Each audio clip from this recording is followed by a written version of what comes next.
ఉంచుతారని మేము భావిస్తున్నాం. ఈ గొడవలు మాకేం కొత్త కాదు, పోలీసులు మాకేం కొత్త కాదు, కేసులు మాకేం కొత్త కాదు.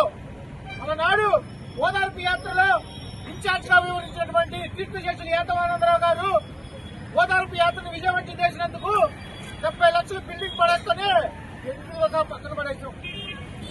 ఈ రోజు కేసులు 324, 302 అయినాయి, 324, 302 బొత్తిడి కేసులు అయినాయి. ఈ రెండింటికి మేము భయపడం. కానీ ఒకటైతే నేను చెప్తా ఉన్నా, ప్రశాంతంగా ఉన్న వాతావరణం ప్రశాంతంగా ఉంచాలని మీరు భావిస్తే మంచిది. లేదు అబద్ధపు ప్రచారాలతో చేస్తా ఉంటే కంపల్సరిగా ఇలాంటిగా తిప్పి కొడతాం.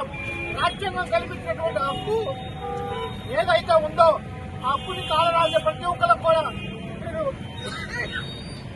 మీడియా మూలకంగా హెచ్చరిస్తారు. కాబట్టి దయచేసి అబద్ధపు ప్రచారాలొద్దు.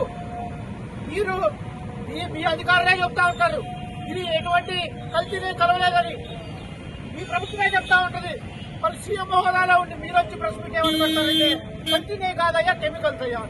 మరి రేపు ఇంకొక సిట్ వచ్చి కెమికల్స్ లేదనగానే మరి ఇంకొకటి ఏమంటారు?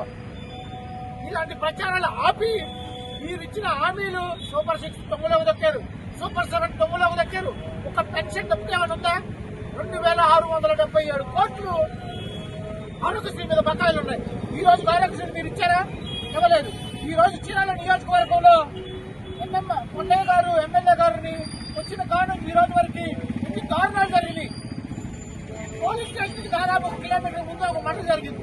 ఇక్కడ తిరుమల ఒక యువకుని బలి చేసుకున్నటువంటి పరిస్థితులు చూస్తా ఉన్నాం. ఈ పురపాలెంలో ఒక మహిళ పరిస్థితులు చూస్తా ఉన్నాం.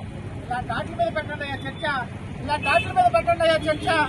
ఇంకా అబద్ధపు హామీలు తీసుకొచ్చి చీరాల ప్రజల్లో ఒక విద్వేషాలను సృష్టించి అబద్ధం హామీలను సృష్టించాలంటే మీకు తిప్పుకూడదని చెప్పి హెచ్చరిస్తూ రాబోయే రోజుల్లో కంపల్సరిగా మేము మీకు మిర్రర్ గా పనిచేస్తాం. ప్రతిపక్షం అనేది మీకు మిర్రర్ గా మేము పనిచేయడానికి సిద్ధంగా ఉన్నాం. దయచేసి మేము చెప్పే మాటలు సరి చేసుకోండి. సరి చేసుకుంటే మీకు మరొక అవకాశం వచ్చింది. సరి చేసుకోలేకపోతే కంపల్సరిగా మిమ్మల్ని కూడా ప్రజలు ఓటు అనే ఆయుధంతో కంపల్సరిగా బుద్ధి చెప్తారని